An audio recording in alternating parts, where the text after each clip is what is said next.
Vận mệnh chẳng qua chỉ là lời tự an ủi vô vị của kẻ thất bại, là những lời đánh trống lảng của kẻ nhút nhát. Tiền đồ của con người chỉ có thể dựa vào ý chí, sự nỗ lực của bản thân để quyết định.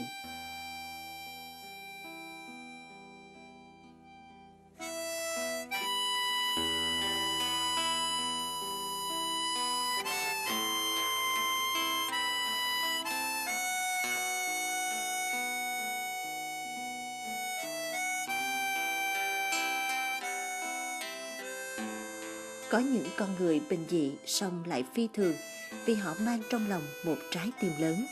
Trái tim ấy lan tỏa ánh sáng ấm áp của lòng nhân ái, của tình yêu thương chân thành giữa người với người. Chuyện về Nguyễn Thế Vinh, người thầy giáo tại mái ấm hướng dương, là câu chuyện về một người như vậy.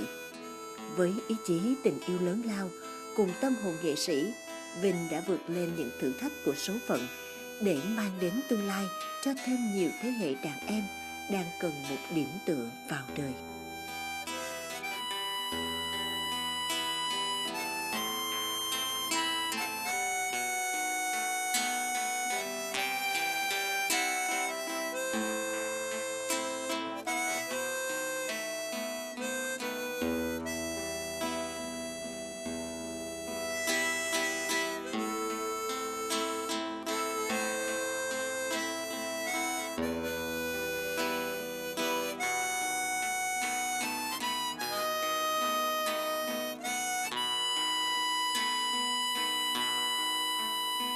Bạn phải thực hiện rất nhiều những nỗ lực nhỏ nhoi mà không ai thấy hay tán thưởng trước khi bạn đạt được thành quả đáng giá.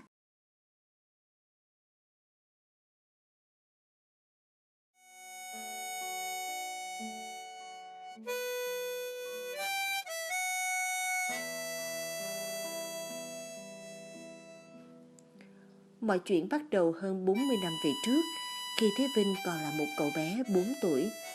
Cha anh mất tích ở chiến trường, mọi gánh nặng gia đình đặt lên vai người mẹ trẻ. Sau năm 1975, người mẹ cũng đã rời bỏ anh. Năm ấy Vinh vừa lên 7 tuổi.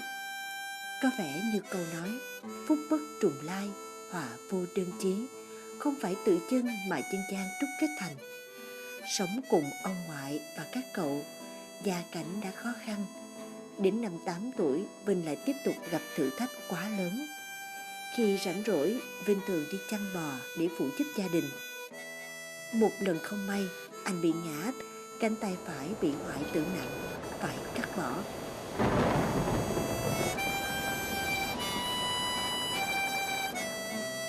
Thế mà số phận vẫn chưa buông tha cho cậu bé đáng thương. Một năm sau đến lượt người anh của Vinh cũng qua đời. Cậu bé Thành Vinh đã mất cả 3 người thân, lại chỉ còn cánh tay trái.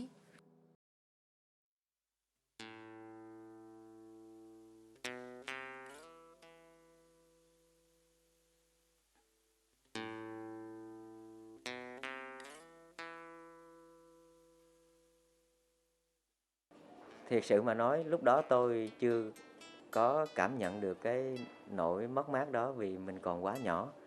Nhưng muốn làm cái chuyện gì cần hai tay á, thì mình lại tưởng là mình làm được, cuối cùng mình quên, mình đưa cái tay phải vô nhưng mà nó không có còn nữa. Và từ đó tôi mới bắt đầu nghĩ cái cách làm sao để mà làm được những cái việc trong cái cuộc sống, trong cái sinh hoạt cuộc sống hàng ngày của mình.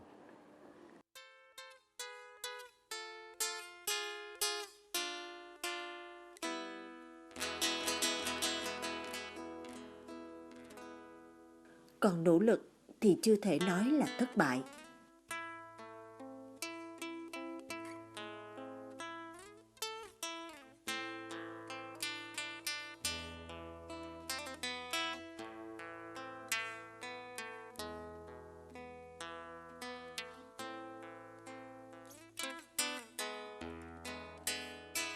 Còn một tay, cậu bé Thế Vinh vẫn tiếp tục nỗ lực học hành, quyết không thua sút bạn bè. Mái trường làng là nơi lũ trẻ ngày xưa cùng nhau đến lớp, cùng nhau nô đùa, và rồi khôn lớn, tung bay khắp mọi miền như những cánh chim trời.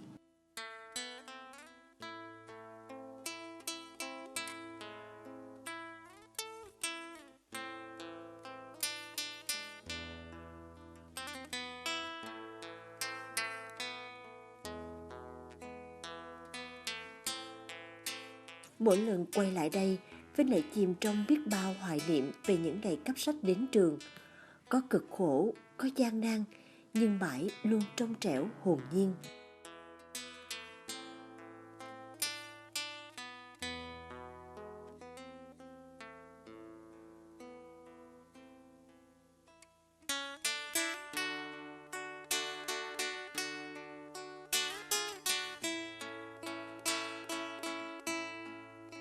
Và trong những lúc cô đơn nhất, âm nhạc đã đến với anh như một bàn tay đưa ra của số phận.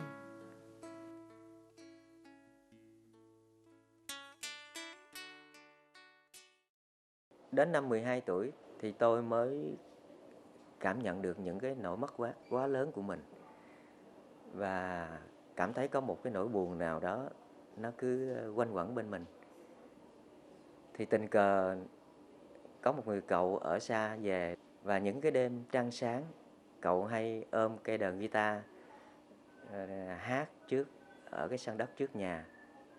Và tôi nghĩ là đây là một cái người bạn của mình. Và thế là từ đó tôi bắt đầu tìm cách để mà đờn. Thì lúc đầu tiên tôi cột cái cây que nhang vô cái phần cùi còn lại để thử gãy, nhưng mà không được. Rồi có khi lại kẹp cái phím ở dưới bàn chân phải để gãy, nhưng mà cũng không được. Cũng rất là buồn. Mình muốn tìm một cái niềm vui nhưng mà không được. Rồi mãi đến 3 năm sau, tôi mới nghĩ là thôi bây giờ mình còn 5 ngón tay, thì một ngón mình đờn và những ngón kia bấm thử như thế nào. Và tôi nghĩ đó là cái cách phù hợp mà tôi có thể đờn được. Và thế từ đó là tôi bắt đầu lao vào cái việc tập đờn.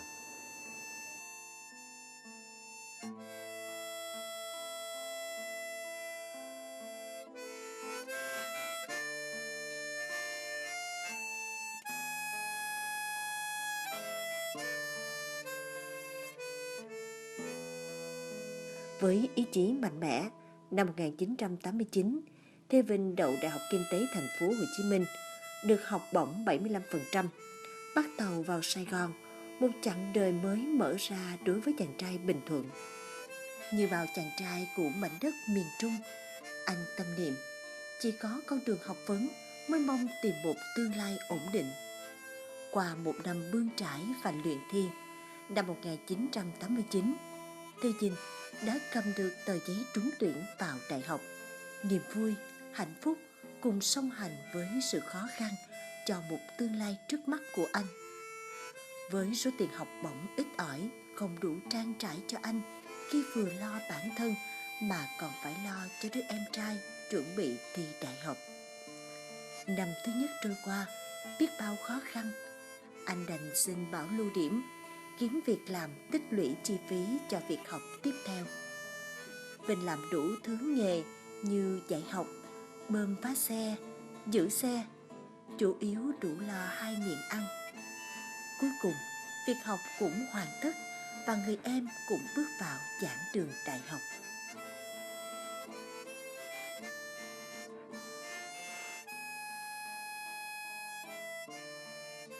Tại Đại học Kinh tế, quãng đời sinh viên của chàng trai Nguyễn Thế Vinh tuy có khó khăn vất vả, song cũng đầy thơ mộng. Đó là vì bên cạnh năng lực về các môn khoa học tự nhiên và kinh tế, tâm hồn nghệ sĩ của anh luôn rung động trước những âm thanh cuộc sống. Ra trường để mưu sinh, Thế Vinh khởi nghiệp với khá nhiều nghề, từ sửa điện thoại đến làm kế toán cho một cơ quan nhà nước. Song sự thôi thúc từ bên trong lại khiến anh bén duyên với nghề giáo. Năm 2006, nhận lời một người quen, anh đến Bến Cát Bình Dương mở lớp ôn thi đại học. Một ngã rẽ mới trong cuộc đời Vinh đã mở ra từ đó, khi Thế Vinh bắt đầu gắn tên mình với nghiệp làm thầy. Tình cờ thì có một người quen mới kêu tôi lên Bến Cát năm 2006 để dạy cho các em học sinh trên này. Và sau vài tháng thì học sinh kéo tới học rất là đông, và thế là tôi đã mở được những cái lớp dạy kèm tại Bến Cát, Bình Dương.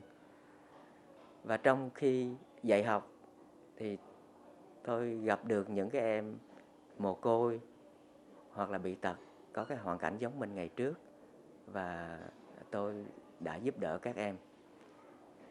Dạy các em không có lấy tiền học phí và cho các em thêm mỗi tháng 500.000 để cho các em có một cái miếng ăn để mà yên tâm học hành. Chúng ta cảm thấy điều chúng ta đang làm chỉ là một giọt nước trong đại dương, nhưng đại dương sẽ ít hơn chỉ bởi thiếu đi giọt nước ấy.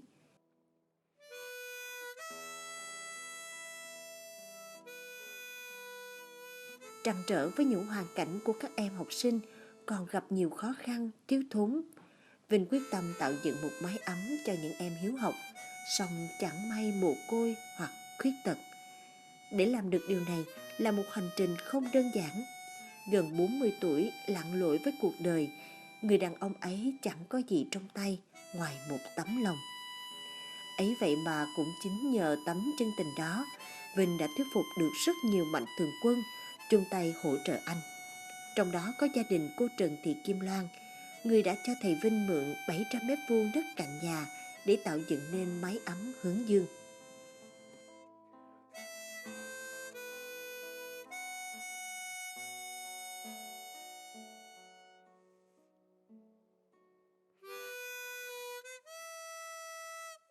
Mình thấy tôi thấy thầy cũng có cái tâm tư nguyện vọng giúp đỡ cho những đứa em có cái hoàn cảnh khó khăn, mà tại vì chính bản thân mình cũng là mồ côi, cho nên mình cũng thương mấy đứa mồ côi. Vay mượn bạn bè, người quen được hơn 800 triệu, Thế Vinh một tay xây nên trường Hướng Dương.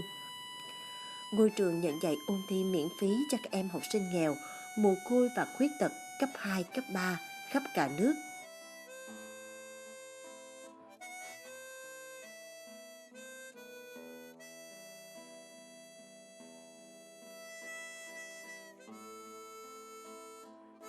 Đọc được các hoàn cảnh khó khăn của các em trên báo, anh tự thân đến từng nhà, động viên gia đình cho con em mình vào Bình Dương học. Chi phí ăn ở và tiền học ở các trường phổ thông, Hướng Dương lo liệu hoàn toàn.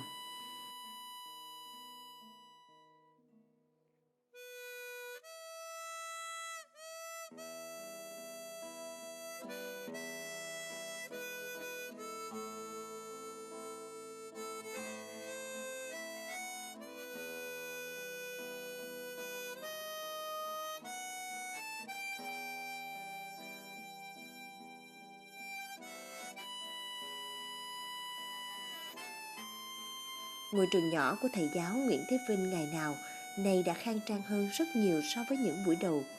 Đó là nhờ công sức đóng góp của bao tấm lòng từ khắp mọi nơi. Với những học trò nhỏ của thầy Vinh, đây đã thực sự là một mái ấm. Có nhiều thầy cô cùng góp sức vào việc giảng dạy, song Thế Vinh vẫn luôn là linh hồn của Hướng Dương. Các em được một người thầy nghiêm khắc và tận tụy, như một đấng sinh thành, dạy cho biết điều hay lẽ phải, lắng nghe tâm tư nguyện vọng và tạo nên nguồn động lực mạnh mẽ, giúp những đôi chân còn chập chững vững bước vào đời. Chính anh đã luôn là một tấm gương cho các đàn em soi mình và nỗ lực. Sau 6 năm hoạt động, đến nay trường đã nuôi dạy 114 học sinh, trong đó có 63 em đã đậu đại học, 7 em đậu cao đẳng. Hơn thế nữa, Vinh còn tạo điều kiện cho 26 em du học Nhật, 1 em sang Mỹ và 1 em sang Úc.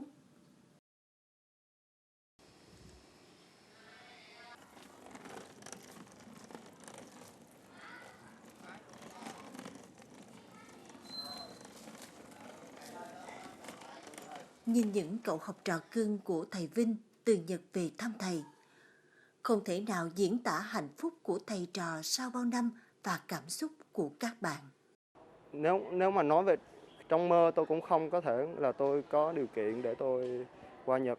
Đây thì các bạn đối với nhau như một gia đình, còn thầy thì giống như một người cha của rất nhiều đứa con.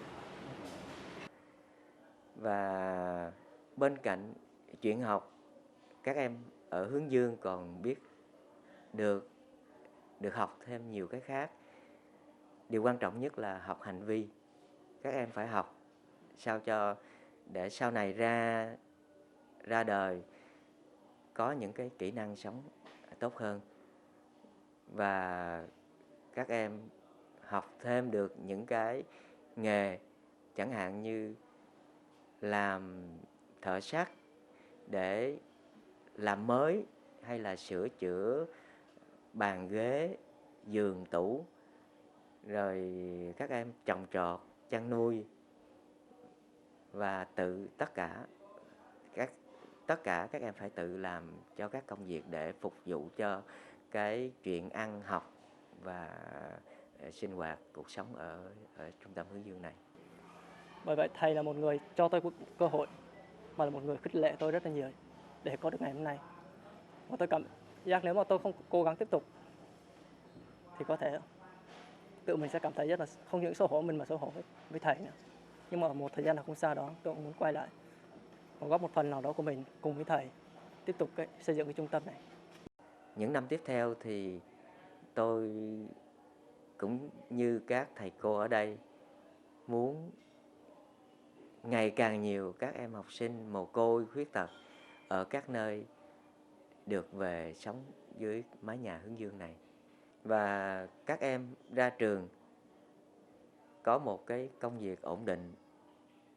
Khi các em đã ổn định rồi thì chính các em là người sẽ quay về giúp cho các em ở thế hệ tiếp theo.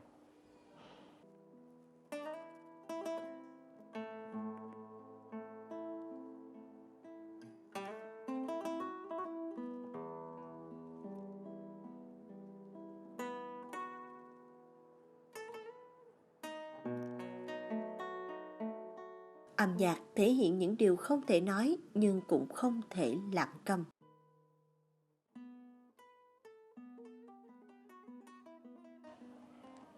Lúc đầu Vinh tìm đến với âm nhạc là để tìm đến một cái gì đó để khuây khỏa cái nỗi buồn trong cuộc đời của mình.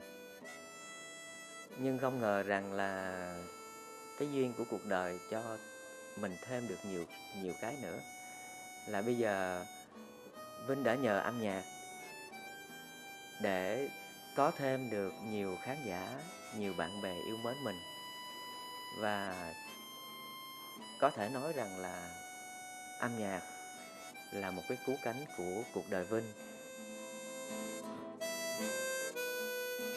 Âm nhạc vẫn luôn là một đam mê mạnh mẽ đi theo Thành Vinh từ thuở thiếu thời cho đến tuổi trưởng thành. Nhắc đến anh, nhiều người gọi anh bằng danh xưng quái kiệt, vì dù chỉ có một tay, Vinh có thể chơi cả guitar lẫn harmonica một cách điêu luyện và truyền cảm. Trong những khi rảnh rỗi, Vinh từng vào thành phố đến biểu diễn tại các phòng trà. Anh cũng là một nhân vật quen thuộc trên các chương trình truyền hình. Tài năng và nghị lực của anh khiến nhiều người cảm phục. Mỗi năm, Vinh đều cùng các đoàn nghệ sĩ đi lưu diễn ở Nhật, châu Âu hoặc Mỹ. Đó cũng là một cách để anh tìm nguồn tài trợ cho ngôi trường hướng dương, đứa con tinh thần thương yêu của anh. Hãy tập trung nỗ lực cao nhất vào những cơ hội tốt nhất, chứ không phải những rắc rối tồi tệ nhất.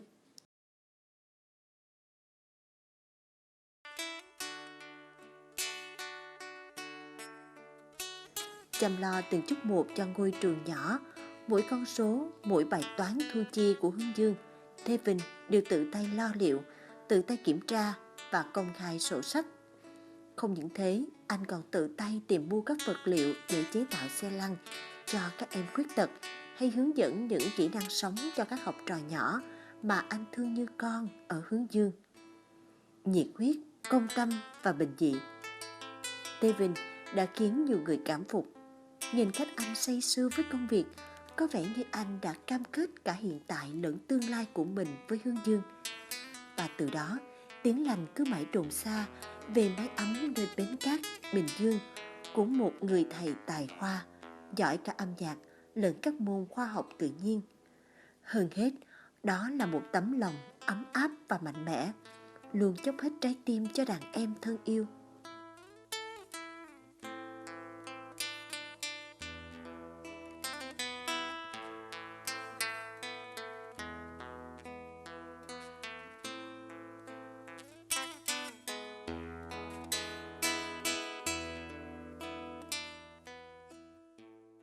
Tôi có thể chấp nhận thất bại. Mọi người đều thất bại ở một việc gì đó, nhưng tôi không chấp nhận việc không cố gắng.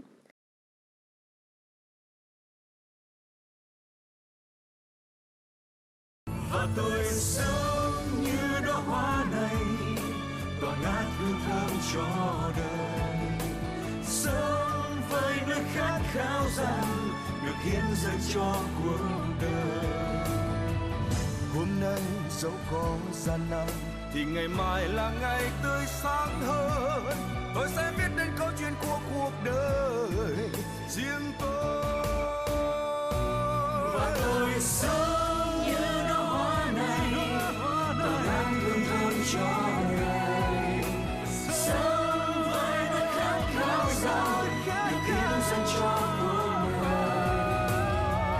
Hôm nay dẫu có gian nan thì ngày mai là ngày tươi sáng hơn.